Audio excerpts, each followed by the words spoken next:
Hello, everybody, and welcome. This is Bennett Tchaikovsky, and here is my video going through, and we're going to today talk about stock exchanges. So my disclaimer and copyright notice, the information and opinions in this presentation are those of myself and not my employers or affiliated organizations, including but not limited to Irvine Valley College and the South Orange County Community College District. The presentation is for educational purposes only and does not constitute any legal or accounting advice whatsoever. This presentation is copyright 2008 to 2025 by Bennett Tchaikovsky. All rights are reserved. Any distribution is strictly prohibited. Note that this presentation will refer to companies and other parties or the third parties, and I do not claim anything that belongs to those third parties. So when we're looking at this is really talking about where a company is actually being listed, meaning that when I go and look at, say, Meta Platforms, or if I look at,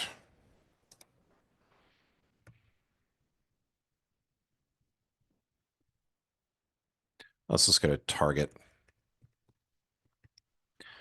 So Target is traded on the New York Stock Exchange under TGT.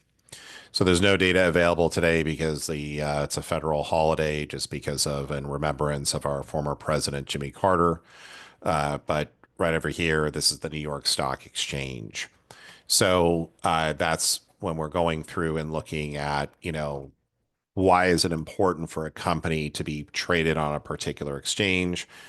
From my understanding and my opinion of it is that brokers and investment advisors may sometimes be limited in terms of the stocks they can recommend unless it's on a particular Nasdaq exchange, if it's a certain size of company, meaning that, say, if a company does not have to test its internal controls, then a company may not be able to go through and recommend it, or if it has internal control deficiencies, you can still be listed on the Nasdaq capital market, but a investment bank or a broker may not be able to recommend the stock. It depends on their guidelines.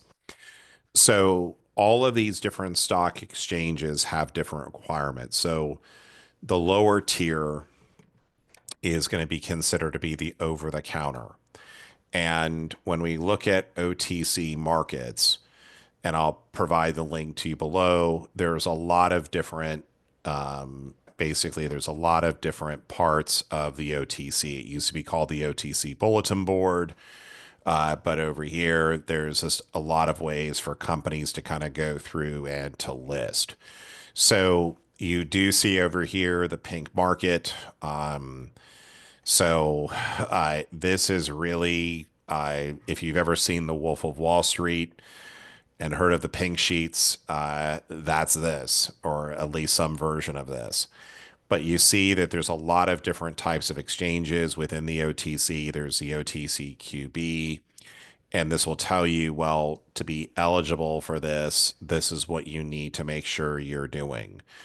An audited financial statement, bid price of a penny, not be in bankruptcy, at least 50 beneficial shareholders, each owning at least 100 shares, freely traded public float of at least 10% of total issued and outstanding stock. If you then go through and look up the next phase or the next step is like the OTCQX, this is going to be more robust in terms of what is going through and being required. You can't be a shell company, not subject to bankruptcy, not be a penny stock, have prices quoted, must meet SEC reporting standards. So this is going to be a little bit up. I'll have a board of directors that has at least two independent directors, have an audit committee, and then conduct shareholder meetings. So there is some corporate governance, but if you go back to the original videos that we were going through and doing in terms of the audit committee, it's not nearly as robust as either the NASDAQ or the New York Stock Exchange. Now, in terms of going through and, looking at, when do companies go on the NASDAQ? So if a company is presently trading on the over-the-counter bulletin board, on the OTCQB or TCQX, and they decide, hey, I want to go and uplist so I can get more exposure, so more people can buy my stock or recommend it, that's when you could do it. But more often, when a company initially goes public, they are going to be going through and then basically uplist onto either the Nasdaq or onto the New York Stock Exchange. So if we look at the Nasdaq in terms of the listing fees, there's an entry fee of roughly companies should pay to NASDAQ of $295,000 fee. Basically, this is for the global market. If it's on the capital market, I think it's going to be a little bit less, but there's obviously costs. And not only do you have your initial listing fee, you also have the annual fees that are associated with this as well.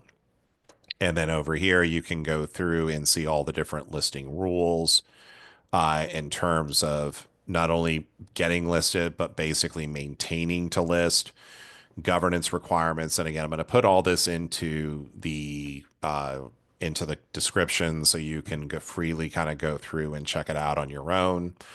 And then looking at this over here in terms of the New York Stock Exchange, is the New York Stock Exchange similar to the NASDAQ? There's a couple of different levels in terms of tiers within the NASDAQ. There's the base one, which is the NASDAQ Capital Market. Then there's NASDAQ Global. Then there's Global Select.